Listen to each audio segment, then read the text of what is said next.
இன்றைக்கு என்ன மாதிரியான அப்டேட் இருக்குண்ணே? அதாவது அமெரிக்கா வந்து ஒரு பெரிய விஷயம் சொல்லப்போனா, உக்ரைன்ட்ட வந்து உதவி கேட்டிருக்கிறதா நேத்து நியூஸ் போட்டிருக்காரு. உக்ரைன் அதிபருமே அத ஒத்துக்கிட்டு அவருமே நாங்க பண்ண தயார். நீங்க ரெடினா வாங்க. நாங்க பண்ணி குடுக்க தயார். எங்களுடைய ஸ்டாஃப் உங்களுக்கு வந்து ஹெல்ப் பண்ணுவாங்க. இந்த மாரி அவன் சொல்லியிருக்காங்க. ஒரு விஜய் தெரியும்ல? ஆமா. ஸ்டாண்ட் அப் காமெடி ஸ்டாண்ட் அவன். அப் காமெடி அவன். ஸ்டாண்ட் அப் காமெடின்ற நாடு மாட்டிட்டு என்ன பாடுபடுது? பாட்டு போகுது. நெனச்சு பாருங்க ஈரானுக்கு உக்ரைன் எவ்வளோ என்ன அவன் அனுச்சு தம்மாதுண்டு அவன் ஈஸியா முடிச்சுட்டு போயிருவாங்க. அதே மாரி நெறைய விஷயங்கள் நம்ம இப்ப பார்க்குறோம். நேத்து அஜர்பைஜான் மேல நடவடிக்கை அவர் ஏர்போர்ட்ட அடிச்சிருக்காங்க. அதுக்கும் சம்மந்தமே இல்ல. அவங்க ஏற்கனவே இப்ப தான் அர்பேனியாவோட ஃபைட்ட முடிச்சுட்டு வந்திருக்காங்க. இதுக்கு டர்க்கி வந்து அஜர்பைஜான் சார்பா வந்து நிக்கிறாங்க. அந்த போரே வேற மாரி போயிட்டுருக்கு. வேற கான்செப்ட்ல போயிட்டுருக்கு. எப்படி பார்க்குறீங்க? இப்படிதாங்க ஆரம்பிக்கும். 45ல 41ல 39ல இப்படிதான் ஆரம்பிச்சது. ஒரு பைத்தியக்காரன் அன்னைக்கு இருந்தான். ஹிட்லர்ன்னு. 2 பைத்தியக்காரன். முசோலினின்னு ஒரு பைத்தியக்காரன்.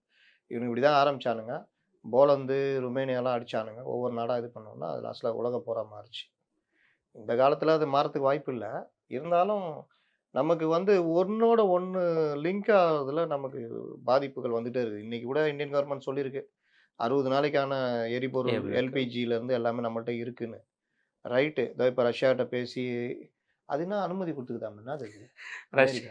அமெரிக்கா வந்து அனுமதி குடுத்துருக்கானே, ஆ. ரஷ்யாட்ட வந்து ஆயில வாங்கிக்கோன்னு. ம். 2 நாளுக்கு முன்னாடியே நம்முடைய வெளியுறவு இந்த அமைச்சர் காமர்ஸ் மினிஸ்டரும் சைட்லும் அங்கருந்துமே போட்டுட்டாங்க.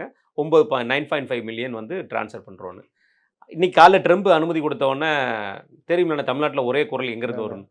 மதுரை. போர நிறுத்தின கதையா? போர் நிறுத்த கதை. நான் தான் நிறுத்தினேன் போர. ஆமா. ஏங்க ஒண்ணு செஞ்சிருக்கலாங்க.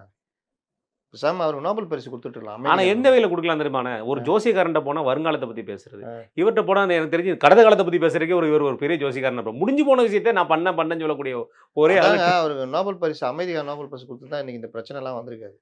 இந்த இந்த சீமான் சொல்ற மாரி இந்த பைத்தியக்கார பயல்கள்ட்ட மாட்டிக்கிட்டு, இந்த பைத்தியக்கார பயல்கள் இப்ப நாடு உலகமே மாட்டிக்கிட்டு இருக்கு. மாட்டிட்டு இருக்கு. இவங்க நெனச்சா மாத்தி மாத்தி என்னன்னா அமெரிக்கா, நேட்டோ இவங்க எல்லாம் ஒரு டீமா இருப்பாங்க. இன்னைக்கு இவனுங்களுக்கே பைத்தியம் புடிச்சுக்கிச்சு. என்னடா பண்றதுன்னு. ஸ்பெயின் பார்த்தா அவன் அதுக்கு மெயின் முடியாதுன்னு. காரணம் ரஷ்யா இருக்கான்லண்ணே. ஆமா. நான் உனக்கு சிஎன்ஜி நிப்பாட்டுறேன்னு சொல்லி முடிஞ்சதில்லனாங்க. ம், அ அ யூரோப்போட மெயின் உயிர் நாடியே ரஷ்யா தான். ம். அவன் அத நிப்பாட்டிட்டான்னா அப்புறம் அங்க ஒண்ணுமே இல்லைல்ல. அதனால தேவையில்லாத வேலைலாம் பண்றாங்க. இந்தியன் அந்த ஓஷன்ல வந்து அடிக்கிறது. ஈரான் கப்பல அடிச்சது. இந்த மாரி பல விஷயங்கள். இது எங்க போய் முடிய போகுதுன்னு தெரியல. ஆனால் நான் திரும்ப திரும்ப ஒண்ணு சொல்றேன். ட்ரம்ப் தூக்கி எறியப்படுவார் ஒரு காலத்துல. அமெரிக்க மக்களும் நிராகரிப்பாங்க. ஏன்னா, இன்னும் அவங்க இது வந்து லைட்டா கொதிச்சுட்டே இருக்குது. நல்லா கொதிநிலை வரும்போது தெரியும். ஏன்னா, நஷ்டம் எல்லாமே இப்ப 50 பில்லியன் டாலர் ஆயுதம் தயாரிக்கிறதுக்காக கம்பெனிகள ஒதுக்கிடுவான். கூப்பிட்டு வச்சு பேசி ஒதுக்கியிருக்காரு. ஒதுக்கிருக்காங்க. 50 பில்லியன் டாலர்னா என்ன அமெரிக்கா ஆச்சு? பொருளாதாரத்துல என்ன ஆவுறது? ஒண்ணுமே சொல்ல உன் முடியாது. திமிருக்கு பைத்தியக்காரத்தனத்துக்கு நீ போய் ஈரான போய் அடிச்சுன்னு இருக்கிற.